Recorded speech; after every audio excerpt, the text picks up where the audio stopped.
स्वाहा स्वाहा स्वाहा स्वाहा स्वाहा स्वाहा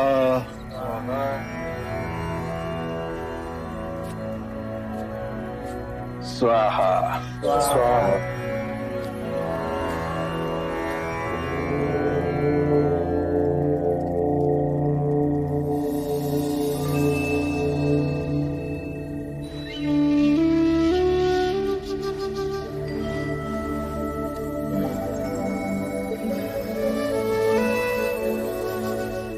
जितनी सुंदर आपकी आभा है,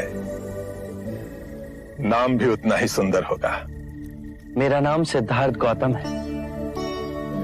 ओह, वही जो कहते हैं कि ईश्वर नहीं है। मैं ये नहीं कहता कि ईश्वर नहीं, ये भी नहीं कहता कि ईश्वर है। इस विषय पर कल प्रातः बात करेंगे। अभी रात्रि हो गई है। आज आप हमारे आश्रम में ही विश्राम करें। आइए। यह आश्रम किसका है? यह आश्रम मेरा और मेरे शिष्यों का है। मैं उरुवेला कश्यप हूं। मैंने आपके बारे में सुना है। आप वही उरुवेला कश्यप हैं जो वर्षा ऋतु में मुनियों को छत्र छाया देते हैं। आज रात्रि आप मेरी कुटिया में ही विश्राम कीजिए।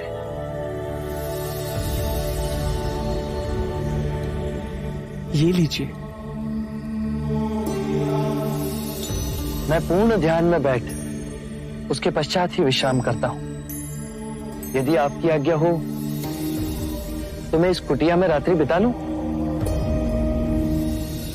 गुरुजी, वहां एक विषैला सर्प घुसा हुआ है, बाहर नहीं निकल रहा। यदि उसने आपको डस लिया तो? आप निश्चिंत रहें, मैं वहीं विश्राम करूंगा।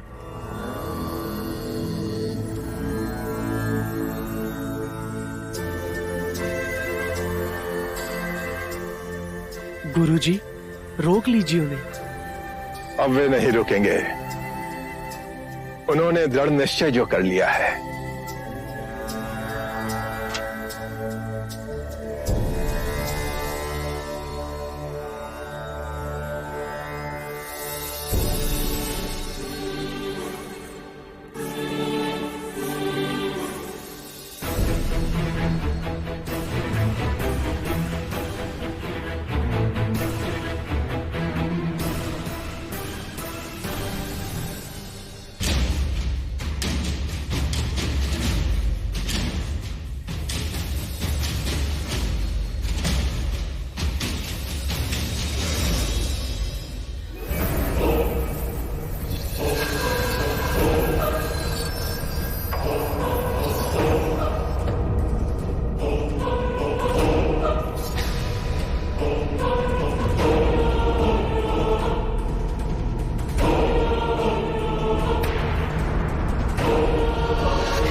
मित्र, आप कृपा कर वन की ओर जाएं। ये स्थान आपके लिए असुरक्षित हो गया है।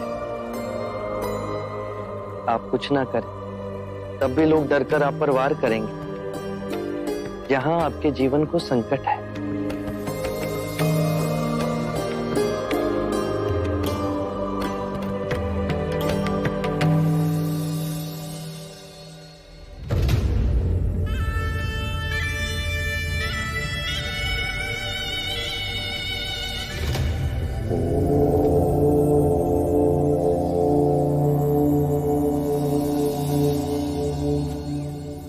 अरे, आप यहाँ हैं।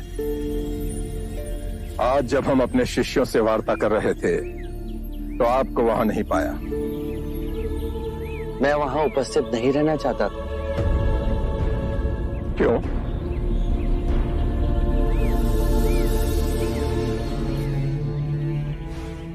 आप अपने शिष्यों को संबोधित कर रहे थे। यदि स्वाभाविक कोई प्रश्न मेरे मन में जागता तो आपके शिष्यों के सामने उसे पूछना आपको दुविधा में डाल सकता था।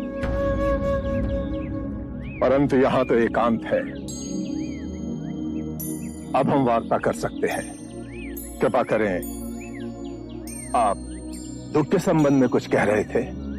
क्या आप ये मानते हैं कि दुख सत्य है?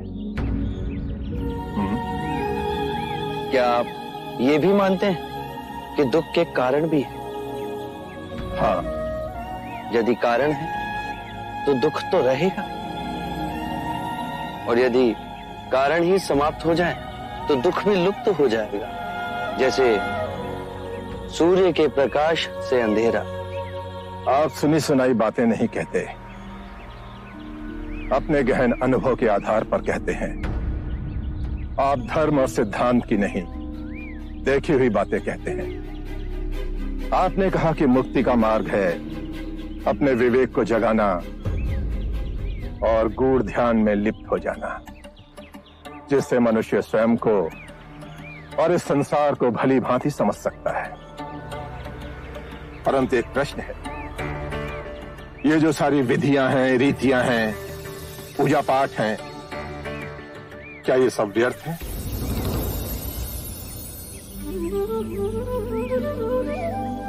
यदि कोई व्यक्ति इस नदी के दूसरे किनारे पर जाना चाहे तो वो क्या करे? यदि जल गहरा नहीं है तो वो चलकर जा सकता है, और यदि जल गहरा है तो वो नाव की सहायता से जा सकता है या स्वयं तैरकर जा सकता है। यदि वो चलना ना चाहे और ना ही तैरने को तैयार हो और ना ही नाव ले जाने को तैयार हो, और वो कहे कि मैं प्रार्थना करता हूं इस नदी का दूसरा किनारा स्वयं चलकर मेरे पास आ जाए, तब तो ऐसे व्यक्ति को मूर्ख कहेंगे, महामूर्ख। इसी प्रकार यदि व्यक्ति अज्ञान और भ्रांति को अपने विवेक से मिटाएगा नहीं तो परम आनंद और मुक्ति के दूसरे छोर पे कैसे पहुंच पाएगा? चाहे वो पूजा करे या अनुष्ठान या व्रत करे या किसी नीति पर चले, वो इस किनारे ही रहेगा।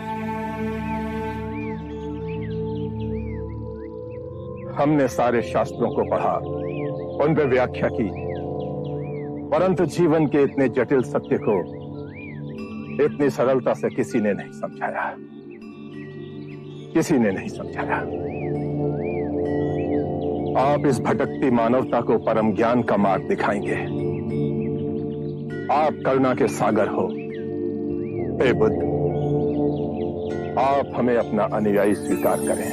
बुद्धं शरणं गच्छामि, धम्मं शरणं गच्छामि।